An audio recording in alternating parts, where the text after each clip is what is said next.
வணக்கம் தலைமையிலே. இன்றைக்கு ஜூலை மாதம் 20ஆம் தேதி திங்கட்கிழமை. ரஷ்யா மற்றும் உக்ரைன் இடையேயான போர் நிலவரம் தொடர்ச்சியாக உக்ரைன் பெற்று வரும் வெற்றிகள். உக்ரைனுடைய வெற்றி என்பது நியாயத்தின் பக்கம் வெற்றி மற்றும் தன்னம்பிக்கையின் வெற்றி என்றுதான் நிச்சயமாக பார்க்க வேண்டும். ஒரு சிறிய நாடு உலக வல்லரசை எதிர்த்து வெற்றி பெறுவது நியாயத்திற்கு தர்மத்திற்கு கிடைத்த வெற்றி என்று பார்க்க வேண்டும். இந்த போர்க்கள நிலவரத்துக்கு முன்னால உக்ரைனில் மக்கள் எழுச்சி போராட்டம் 4வது நாளாக தொடர்ச்சியாக நடைபெறுது. உக்ரைன் மக்கள் தலைநகர் மட்டுமல்ல, உக்ரைன் முழுவதுமே மிகப்பெரிய எழுச்சியுடன் போராடி கொண்டிருக்காங்க அரசாங்கத்திற்கு எதிராக. அது என்ன அப்படின்னு முதல்ல தெரிஞ்சுக்கலாம். உக்ரைனுடைய பாதுகாப்பு அமைச்சராக இருந்தவர், டிஃபென்ஸ் மினிஸ்டராக இருந்தவர் மைக்கேலோ ஃபெடரோவ் அப்படிம்பாங்க. வயது வெறும் 35 தான்.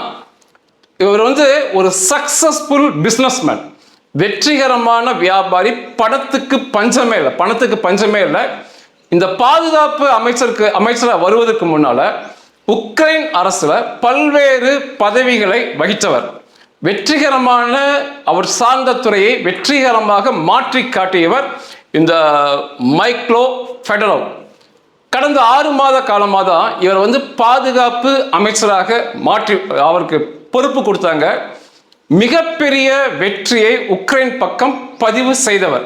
இந்த கடந்த 6 மாதமாக தான் மிகப்பெரிய உக்ரைனுடைய வெற்றி செய்தியை பார்க்க முடிகிறது. காரணம் என்னவென்றால், சண்டையுடைய போக்கையே மாற்றினார், ஸ்டைலை மாற்றி காட்டினார். அதுக்கு முன்னால உக்ரைன் தடுப்பாட்டம் ஆடிட்டு இருந்தாங்க. ரஷ்யா உள்ள வராம தடுத்து கொண்டிருந்தாங்க. இவர் வந்த பிறகுதான் துணிச்சலாக ரஷ்யாவுக்குள்ள போய் அடிச்சாங்க. ரஷ்யாவின் தலைநகர் மாஸ்கோ, பிற ரஷ்ய பகுதிகள் தொடர்ச்சியாக தீப்பற்றி எரிகிறது. அதற்கு காரணம் இவர்தான். இவர் பாதுகாப்பு அமைச்சராக வந்த பிறகுதான் இந்த தாக்குதல் பாணியை கையில் எடுத்தார். இதுல என்ன ஒரு மிகப்பெரிய ஒரு பிளஸ் பாயிண்ட் உக்ரைனுக்குன்னா, இப்போ ரஷ்யாவுக்கு தன்னை காத்து கொள்வதா அல்லது உக்ரைனோடு சண்டை போடுவதா தெரியல. இதுக்கு முன்னால இந்த மாதிரி தாக்குதல் இல்லாத சமயத்துல கணிசமாக உக்ரைனுக்குள்ள முன்னேறினாங்க. இப்போ அவர்கள் தேசம் உலகத்துக்கு முன்னால பயங்கரமா அடி வாங்குது. இப்போ அதை காத்து கொள்வதே அவங்களுக்கு பெருசா இருக்கு.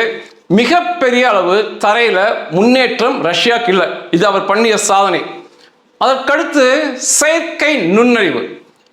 ரொம்ப வயது 35, அதிக தொழில்நுட்ப அறிவு கொண்ட நபர் இவர். செயற்கை தொழில்நுட்ப உச்சம் இப்போ உக்ரைன்ல. அதை தாண்டி ட்ரோன் தயாரிப்புல உலகத்தில் நம்பர் 1 இருக்காங்க இன்னைக்கு உக்ரைன்.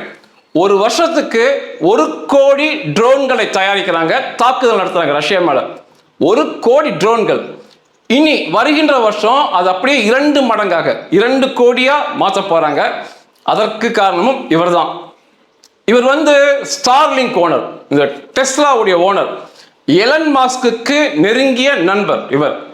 அதனால அந்த செல்வாக்கை பயன்படுத்தி ஸ்டார்லிங்க் இணையதள சேவை ரஷ்யா ராணுவத்துக்கு கிடைக்காதது போலவும் உக்ரைனுக்கு கிடைப்பது போலவும் செய்து இந்த தாக்குதலில் மிகப்பெரிய அளவு ஸ்டார்லிங்கை பயன்படுத்தி முன்னேறாங்க. அதற்கும் இவர்தான் காரணம். இந்த சண்டை சமயத்துல கூட, இந்த சண்டை நடக்கிற சூழல கூட 70,000 கோடி ரூபாய் இந்திய மதிப்புல இந்த ராணுவ செலவுல தேவையில்லாம அதிகப்படியாக பொய்யாக நடந்திருக்குன்னு சொல்லி கண்டுபிடித்தவர் இவர். இந்த 6 மாசத்துல 70,000 கோடி. மேலும் ஊழல் என்றால் கொஞ்சம் கூட இவருக்கு பிடிக்காது. ஊழலுக்கு பக்கத்திலே செல்லாத நபர். இந்த ராணுவ வீரர்கள், உக்ரைன் ராணுவ வீரர்களுக்கு எண்ணற்ற சலுகைகள், அவர்களை உயிர்களை காப்பாற்றுவது போல சம்பளத்துல எண்ணற்ற சலுகை செய்து கொடுத்தவர். உக்ரைன் வெற்றி என்ற நிலைக்கு கொண்டு சென்றவர் இவர்தான். இவர் ராணுவ அமைச்சர். இதை தாண்டி உக்ரைன்ல ராணுவ தளபதி, முப்படை தளபதிம்பாங்க, ராணுவத்துக்கு தளபதி ஒலெக்சாண்டர் சிர்ஸ்கி அப்படிம்பாங்க. இவர் சாதாரண நபர்ல 41 வருஷம் இவர் ராணுவத்திலே இருக்காரு. சோவியத் யூனியனா இருக்கும் போதே இவர் ராணுவத்தில் இருக்காரு. சோவியத் யூனியன் பிறந்த பிறகு உக்ரைன் ராணுவத்துக்கு வந்தாரு. இன்று தலைமை முப்படை தளபதியாக இருக்காரு. மிகப்பெரிய அளவு அனுபவம் பெற்றவர். இவங்க 2 பேர்த்துக்கும் கருத்து வேறுபாடுகள் நீயா நானா பெருசுன்னு சொல்லி பிரச்சனை ஆயிடுச்சு. இந்த ஜெலன்ஸ்கி முட்டாள்தனமாக இந்த பாதுகாப்பு அமைச்சரை அந்த பதவியிலிருந்து விலக்கினார். இன்னும் சரியா சொல்லணும்னா ஜெலன்ஸ்கிக்கு இணையாக இன்னைக்கு உலக அளவில் உக்ரைனை தாண்டி உலக அளவில் தெரியப்படுகின்ற நபர் இந்த பாதுகாப்பு அமைச்சர் தான். ஒருவேளை அந்த பொறாமை கூட ஜெலன்ஸ்கிக்கு இருந்திருக்கலாம், தனக்கு இணையாக ஒருவர் வளர்கிறான்னு சொல்லி. அதை தாண்டி இந்த எலன் மஸ்க் நட்பு, ஸ்டார்லிங்கை இவர்கள் பக்கம் திருப்பியது, இந்த எண்ணற்ற ஒரு பொறாமை விளைவுன்னு சொல்லலாம். பதவி விலக்கம் செய்தாரு, பதவி நீக்கம் செய்தாரு. அதற்காக தான் அந்த மக்கள் பெரிய அளவு 4 நாட்களாக தொடர்ச்சியா போராடுறாங்க. இப்பொழுது ஜெலன்ஸ்கி என்ன சொல்றாருன்னா, மீண்டும் அவரை பாதுகாப்பு அமைச்சராக நியமனம் செய்வேன், மக்களுடைய குரல் எனக்கு புரிகிறதுங்கிறாரு. ஏன்னா வேற வழி இல்லை, இராணுவத்திற்கு எதிராக இராணுவத்தை சீரமைக்கணும்னு அந்த மக்கள் போராடுறாங்க. அதை தாண்டி முப்படை தளபதிக்கு பதிலாக தகுதியான மாற்று நபர் கிடைத்தால் அந்த முப்படை தளபதியை மாற்றுவேன் என்ற நிலைப்பாட்டுக்கு ஜெலன்ஸ்கி வந்திருக்காரு. இதுதான் அந்த மக்களுடைய தன்னெழுச்சி போராட்டம். பத்தி இந்த ரஷ்யா உக்ரைன் போர் பத்தி ஒரு வாரமா பேசல, அதுக்குள்ள பிரம்மாண்டமான தாக்குதல்கள் ரஷ்யா மீது, உலகமே எதிர்பாராத, ரஷ்யாமே இதுவரை பார்த்திராத தாக்குதல்கள் நடந்திருக்கு. இதுல மிக பெரியது, முக்கியமாக பார்க்கக்கூடியது, ரஷ்யாவில் இந்த அமெரிக்காவுடைய அமேசான் ஆன்லைன் நிறுவனம், பொருட்களை விற்கும் நிறுவனம், அதற்கு இணையாக பேசப்படுவது வைல்ட் பெர்ரி என்ற நிறுவனம். இது ரஷ்யாவில் நம்பர் 1, அமேசானுக்கு இணையாக பேசுவாங்க. அந்த நிறுவனத்துக்கு ரஷ்யா முழுவதும் சேமிப்பு கிடங்குகள் உண்டு, கிளைகள் உண்டு. ரஷ்யாவுடைய சிறிய வியாபாரிகள் தங்கள் பொருள் அங்கே கொடுத்து, அமேசானில் எப்படி கொடுத்து வியாபாரம் பண்ணுறாங்களோ அப்படி பண்ணுவாங்க. அந்த வைல்ட் பெர்ரிக்கு சொந்தமான 2 சேமிப்பு கிடங்குகள், பிரம்மாண்ட சேமிப்பு கிடங்குகள் தீக்கிரையாக்கப்பட்டு முற்றாக எரிக்கப்பட்டிருக்கு. உக்ரைனுடைய ட்ரோன் தாக்குதல் நிச்சயமாகவே உக்ரைனுடைய இந்த ட்ரோன் புரட்சியை தனியாக எடுத்து பேசணும். அந்த அளவுக்கு ஒரு மிகப்பெரிய புரட்சி செஞ்சுட்டு இருக்காங்க. இதுல ஒரு சேமிப்பு கிடங்கு ரஷ்யாவின் தலைநகர் மாஸ்கோவிலிருந்து 47 கிலோமீட்டர் தான் இருக்கு.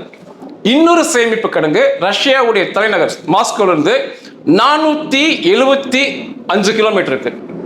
இந்த 18ஆம் தேதி முந்தைய நடத்திய தாக்குதலில் இதுல 8 பேர் கொல்லப்பட்டிருக்காங்க. அங்க பணிபுரிந்தவர்கள். அது ஒரே சேமிப்பு கிடங்குல இரவு நேர பணியில் இருந்த 7 பேர் கொல்லப்பட்டிருக்காங்க. இதுக்கு உக்ரைன் என்ன விளக்கம் சொல்றாங்கன்னா, இவங்க ஆன்லைன் பொருளோடு சேர்ந்து ஆயுத வியாபாரம், ஆயுதங்களை, ரஷ்ய ஆயுதங்களை நகர்த்துவதில் கணிசமான பங்கெடுக்கிறாங்க. குறிப்பாக வாக்கி டாக்கி வியாபாரம், புல்லட் ப்ரூஃப் ஆடைகளுக்கு மேல துப்பாக்கிகள் சுட்டாலும் எதுவும் ஆகாதது போல கவச ஜாக்கெட் அப்படிம்பாங்க, அது ட்ரோனுக்கு தேவையான உதிரி பாகங்கள், இப்படி இராணுவ சம்பந்தப்பட்ட வியாபாரத்தை இன்னைக்கு முதன்மையாக செய்து இந்த ரஷ்யா மிகப்பெரிய தாக்குதல் உக்ரைன் மீது நடத்துவதற்கு இவர்கள் உறுதுணையாக இருக்காங்கன்னு சொல்லி தான் தாக்குதல் நடத்தினாங்க.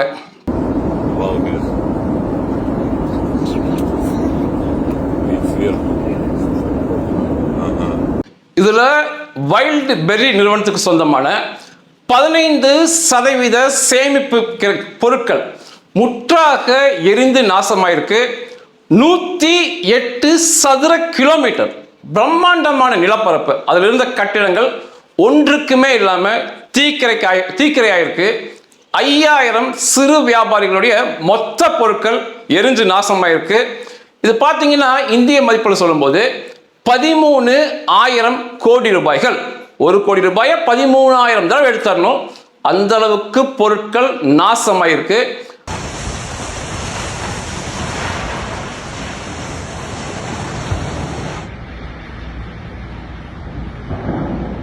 மிகப்பெரிய அளவு பின்னடைவை நோக்கி இந்த வைல்ட் பெர்ரி நிறுவனம் போயிருக்கு.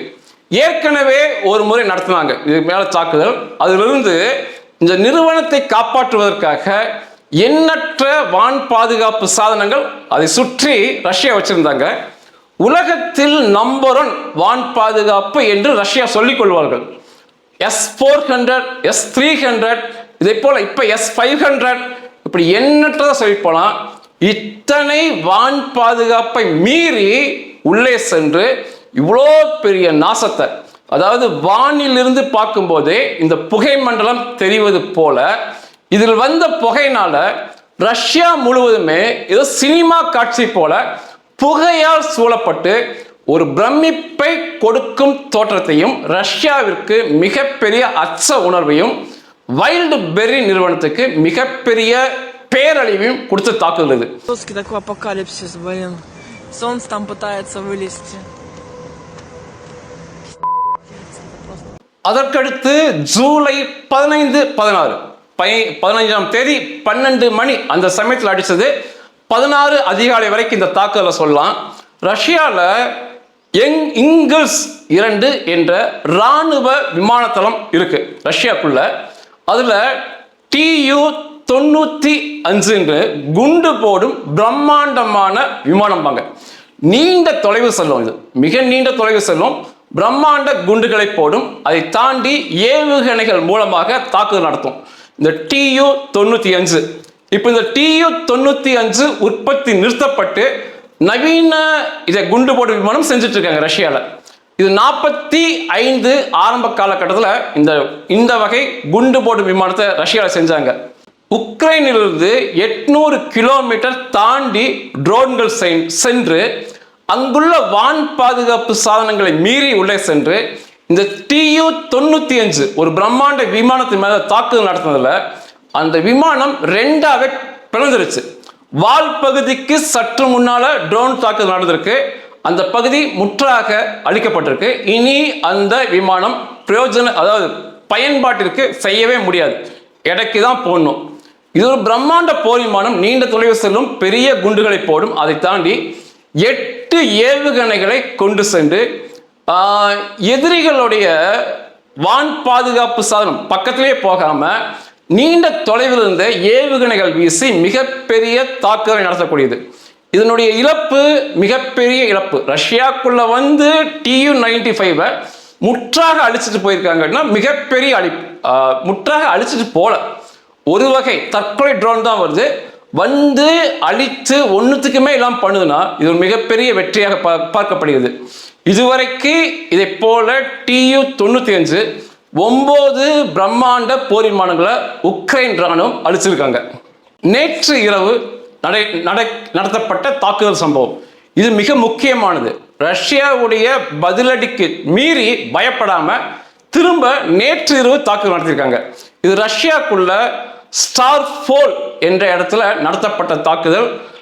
3 எண்ணெய் சுத்திகரிப்பு சேமிப்பு கிடங்குகள் முற்றாக நாசம் பண்ணப்பட்டிருக்கு. ஒரு பிரம்மாண்ட எண்ணெய் கப்பல் முற்றாக நாசம் பண்ணப்பட்டிருக்கு. இது 600 கிலோமீட்டர் தாண்டி வந்து இந்த தாக்குதல்கள் நடத்தப்பட்டிருக்கு. அந்த எண்ணெய் கப்பலுடைய பெயர் அபீரோ அப்படிம்பாங்க. பொதுவாக சீனாவிற்கும் இந்தியாவிற்கும் ரஷ்யாவிற்கும் இடையே எண்ணெய் வர்த்தகம் செய்யும் என்று அறியப்பட்ட பிரம்மாண்ட கப்பல் இது. இதுல 3 சேமிப்பு கிடங்குகள், எண்ணெய் சேமிப்பு கிடங்குகள் அழிக்கப்பட்டதுல ஒரு எண்ணெய் சேமிப்பு கிடங்கு லூக்கால் என்ற நிறுவனத்தால் நடத்தப்படுது. இது ரஷ்யாவுடைய புகழ்பெற்ற எண்ணெய் நிறுவனம். இந்த நிறுவனத்துல அந்த பகுதியில் 42 சேமிப்பு கிடங்குகள், பிரம்மாண்ட சேமிப்பு கிடங்குகள் இருந்தது. அந்த 42ல பெட்ரோல், டீசல், எண்ணெய்கள், லூப்ரிகன்ட் பாங்க, என்ஜினுக்கு ஊற்றக்கூடிய எண்ணெய்கள், இப்படி பிரிச்சு இந்த 42 சேமிப்பு கிடங்குகளை வச்சிருந்தாங்க. மொத்தமாக பார்க்கும்போது 5,76,00,000 lakhs, கிட்டத்தட்ட 6 கோடி லிட்டர் பெருமானம் உள்ள எண்ணெய், டீசல், பெட்ரோல் முற்றாக எரிக்கப்பட்டிருக்கு. இது நேற்று இரவு நடத்தப்பட்ட தாக்குதல். இப்படி பிரம்மாண்டமான தாக்குதல்களை தொடர்ச்சியாக ரஷ்யாக்குள்ள நடத்துறாங்க.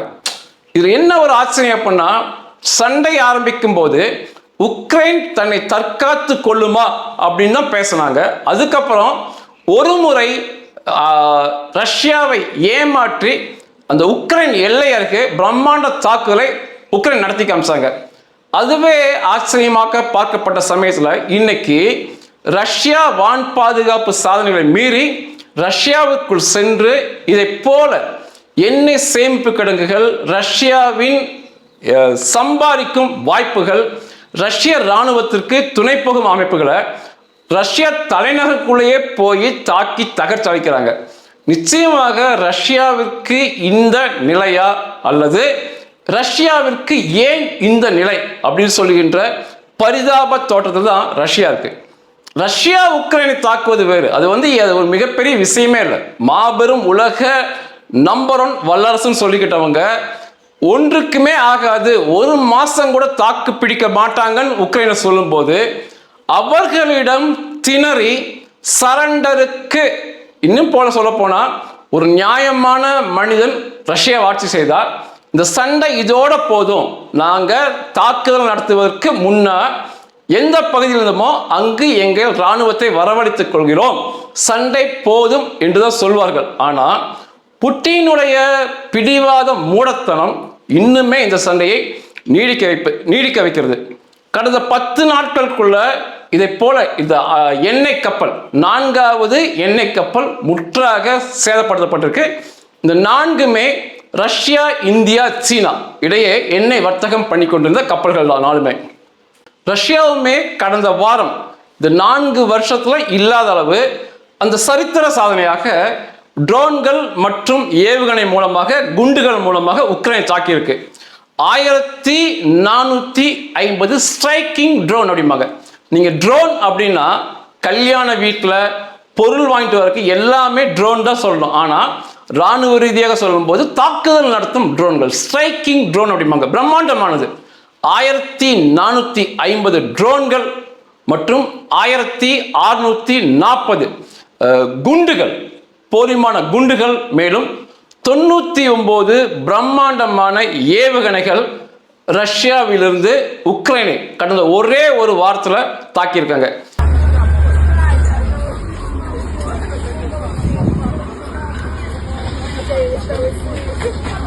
இதுல உச்சகட்டமாக தலைநகர் கீவ்ல, உக்ரைன்ல 40 நிமிஷத்துக்குள்ள 41 பலாஸ்டிக் மிசைல், பிரம்மாண்டமான நெடுந்தொலைவு செல்லும் ஏவுகணைகள் மூலமாக கதிகலங்க வச்சிருக்காங்க உக்ரைனை. இது ஏன் இந்த மாதிரி பெரிய எண்ணிக்கையில் அனுப்புறாங்க அப்படின்னா, இப்போ இதுதான் ஸ்டைல் அப்படின்னு சொல்லலாம் சண்டைகள்ல. ஒரே நேரத்தில் எண்ணற்ற ட்ரோன்கள், எண்ணற்ற ஏவுகணைகள் வரும்போது அந்த நாட்டில் உள்ள வான் பாதுகாப்பு சாதனங்கள் திணறி போகுதுன்னு தான் சொல்லணும். இப்போ ரேடார்கள் கண்காணிச்சுட்டே இருக்கும். இப்படி அதிகபட்ச எண்ணிக்கையில் வரும்போது ரேடார் திணறுது. ரேடார் திணறுவதால அதை நோக்கி ஏவுகணைகள் போவதற்கு ஏவுகணை தொகுப்புகள் பற்றாக்குறையாக தான் இருக்கு. இனிமேல்லாம் பார்த்தீங்கன்னா நம்மலாம் இந்தியாலாம் கிட்டத்தட்ட ஒரு 200க்கு மேற்பட்ட அல்லது 500க்கு மேற்பட்ட வான் பாதுகாப்பு சாதனங்கள் வச்சுக்கணும். ஏன்னா அந்த அளவுக்கு எண்ணிக்கையில் ஒரே நேரத்தில் ட்ரோன் மற்றும் ஏவுகணைகள் இன்னைக்கு வருவது புதுவித ஸ்டைலாக இருக்கு. இதுல ரஷ்யாவுடைய தாக்குதலுக்கும் உக்ரைன் தாக்குதலுக்கும் என்ன வித்தியாசம்னா, ரஷ்யா எந்தவித குறிக்கோளும் இல்லாம பெருமளவு உக்ரைனுடைய மக்கள் வாழும் பகுதிகள், அந்த அபார்ட்மெண்ட்டுகள், மேலும் மக்கள் இருக்கும் பதுங்கு குழிகள், மெட்ரோ ஸ்டேஷன், அதை போன்ற இடங்களை எந்தவித தெளிவான லட்சியம் இல்லாம தாக்குறாங்க. உக்ரைனுடைய தாக்குதல் பெருமளவு ரஷ்யாவுடைய இராணுவ சம்பந்தப்பட்ட, ரஷ்யா சம்பாதிக்கும் பணத்தை சம்பாதிக்கும் தளங்களை அழிப்பதை வழக்கம் பேசிருக்காங்க. இது 2 மிகப்பெரிய வித்தியாசம் 2 நாடுகளுக்கு இடையே. இந்த பதிவின் முக்கியமான பகுதியை இங்க நான் பேச போறதான். சமீபத்தில் பாகிஸ்தானில் உள்ள ஒரு பெண்மணி, அரசியல் சார்ந்த இராணுவம் சேர்ந்த பேசக்கூடிய பெண்மணி ஒரு பேட்டி கொடுத்திருந்தாங்க. அவங்க என்ன சொன்னாங்கன்னா, இந்திய பிரதமர் மோடிஜி நினைச்சிருந்தா இந்த ஆபரேஷன் சிந்தூரை இன்னும் நீண்ட நாட்களுக்கு இந்த சண்டையை நீடிச்சிருக்க முடியும். பெருமளவு சேதத்தை பாகிஸ்தானுக்கு அவர்களால் கொடுத்திருக்க முடியும் இந்திய ராணுவத்தால். ஆனால் ஒரு குறுகிய காலத்தில் அதிரடியாக தாக்குதலை நடத்தி முடித்து கொண்டார் அப்படின்னு சொல்லி ஒரு பாகிஸ்தான் பெண்மணி பேசினாங்க. நிச்சயமாக போர் என்பது 2 தரப்பிலும் விரும்பத்தகாத விளைவை கொடுக்கும். அந்த பிற மனிதர்கள் உயிரை தன்னுடைய உயிராக, இராணுவ வீரர்கள் உயிரை தன்னுடைய உயிராக நினைத்து பார்க்க வேண்டும். சண்டை அவசியம்தான். ஒரு ஆக்கிரமிப்பு நடக்குது, இல்லை தேவைப்படும் போது சண்டை போடலாம். ஆனால் எந்தவித லட்சியமும் குறிக்கோளும் இல்லாம வெற்றி பெற முடியாது என்று தெரிஞ்சுமே தொடர்ச்சியாக மூடனை போல இந்த பைத்தியக்கார மூடன் புட்டின் செயல்படுவது ஏற்றுக்கொள்ள முடியாத செயல். ரெண்டுமே ஒப்பிட்டு பாருங்களேன். இந்தியா மாபெரும் வல்லரசு, ரஷ்யா மாபெரும் வல்லரசு. எதிரி நாட்டு பெண்மணி சொல்றாங்க, குறுகிய காலமா அடிச்சாங்க, அதிரடியா தாக்குதல் நடத்தினாங்க, முடிச்சுக்கிட்டாங்க அப்படின்னு ஒரு பாராட்டும் விதமாக, பெருமைப்படுத்தும் விதமாக பேசியிருக்காங்க. இந்த புட்டின் என்ற மூடன் 6 லட்சம் ரஷ்ய ராணுவர்களை உக்ரைன் களத்துல பலி கொடுத்துட்டோம் இதுவரைக்கும். ஆனா இவ்வளோ தாக்குதல் நடந்துமே கொஞ்சம் கூட மனசாட்சி அற்றவனாக, நவீன ஹிட்லராக மீண்டும் 5 லட்சம் புதிய ரஷ்ய ராணுவர்களை தயார் செய்து வருகின்ற இலையுதிர் காலம் மற்றும் குளிர்காலத்தில் சண்டை போடுவதற்கு புதிதாக 5 லட்சம் ராணுவர்களை உக்ரைனுக்குள்ள அனுப்புறான். இது என்ன பிரச்சனைனா, இந்த ராணுவ வீரர்களுக்கு அதிகபட்சமாக 2 வாரம் அல்லது அதிகபட்சமாக 1 மாதம் மட்டுமே ராணுவ பயிற்சி கொடுக்கப்படுகிறது. கொடுக்கப்பட்டு இந்த புதியவர்கள் எந்தவித கள அனுபவம் இல்லாம உக்ரைனுக்குள்ள சண்டையை நோக்கி போறாங்க. இதுல ரொம்ப ரொம்ப கொடுமையான விஷயம் இன்னைக்கு உக்ரைன் செயற்கை நுண்ணறிவு பெற்ற ட்ரோன்கள், அதாவது செல்லும் வழியில தன்னைத்தானே திருத்திக் கொள்ளும் வழியை மாற்றக்கூடிய ட்ரோன்கள்ல உலக புகழ் பெற்று உலக நம்பர் 1 இருக்காங்க செயற்கை நுண்ணறிவு பெற்ற ட்ரோன். இந்த புதிய ரஷ்ய ராணுவ வீரர்களின் ஆயுசு காலம், அந்த பயிற்சி 1 மாசம் முடிச்சுக்கிட்டு உக்ரைனுக்குள்ள வந்தாங்கன்னா அவர்களுடைய ஆயுசு காலம் வெறுமனே 20 நிமிஷத்திலிருந்து 30 நிமிஷம் தான். அதிகபட்சமாக அவருடைய ஆயுசு காலம் 30 நிமிஷத்துல முடிஞ்சு போகுது. ஏன்னா ட்ரோன்களுடைய உச்சத்துல உக்ரைன் இருக்காங்க. இவங்க எதுவுமே, அதாவது அனுபவம் இல்லாம உக்ரைனுக்குள்ள போய் 30 நிமிஷத்துக்குள்ள இவர்களுடைய வாழ்க்கை முடிஞ்சு போகுது. இப்படி வரப்போகின்ற 5 லட்சம் ராணுவர்களுமே நிச்சயமாக உக்ரைனுக்குள்ள கொல்லப்படுவாங்கிறாங்க. இன்னைக்கு ஒரு வாரத்துக்கு 7000 ராணுவ வீரர்களை ரஷ்யா இழந்து கொண்டிருக்கு. எந்த வித மனிதாபமான மற்ற முறையில் கொஞ்சம் கூட கருணை, பிற உயிரை நேசிக்க வேண்டும் என்ற எந்தவித அக்கறையுமே இல்லாம புதுசா ஒரு 5 லட்சம் ராணுவ வீரர்கள், அதுவுமே 30 நிமிஷம் கொல்லப்படுவாங்கன்னு தெரிஞ்சுமே செயற்கை நுண்ணறிவு பெற்ற ட்ரோன்கள் உச்சமா இருக்க உக்ரைன்ல ஒரு வருஷத்துக்கு 1 கோடி ட்ரோனை தயாரிக்கிறாங்க. இன்னைக்கு அவங்க 2 கோடி ட்ரோனை நோக்கி போயிட்டு இருக்காங்க.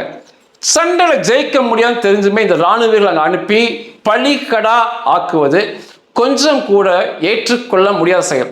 உண்மையாவே புட்டின் தன்னை திருத்திக் கொள்ள வேண்டும், அல்லது உலக நாடுகள் ஒரு பெரிய அழுத்தத்தை புட்டின் மீது கொடுக்க வேண்டும், அல்லது அந்த நாட்டு மக்கள் தன்னெழுச்சியாக போராட வேண்டும்.